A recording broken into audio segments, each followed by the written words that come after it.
మనకేం కావాలి అన్నది అసలు మనం అడగక్కర్లేదు. ఒక్క నమస్కారం చేస్తే చాలు.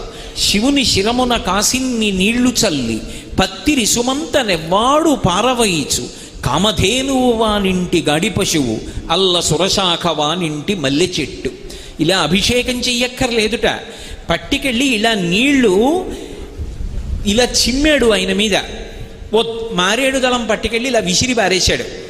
పరమ సంతోషపడిపోయి కామధేనువుని తీసుకొచ్చి వాడింట్లో ఆవుగా కట్టేసి కల్పవృక్షాన్ని తీసుకొచ్చి వాడింట్లో మల్లె చెట్టుగా పాతి పెడతాట. అంతటి అనుగ్రహప్రదాత, అంతటి దయాళు. కాబట్టే శంకరుడి పరివారంలోకి చేరడం కాదు, శంకరుడి యొక్క కుటుంబంలో సభ్యత్వాన్ని పొందగలిగాడు చండీశ్వరుడు. ఎవరు? మనలాగే పుట్టినటువంటి ఒక మర్త్యుడు, సామాన్యమైనటువంటి మానవుడు తదేక దృష్టితో పరమభక్తితో సైకతలింగానికి అభిషేకం చేసినటువంటి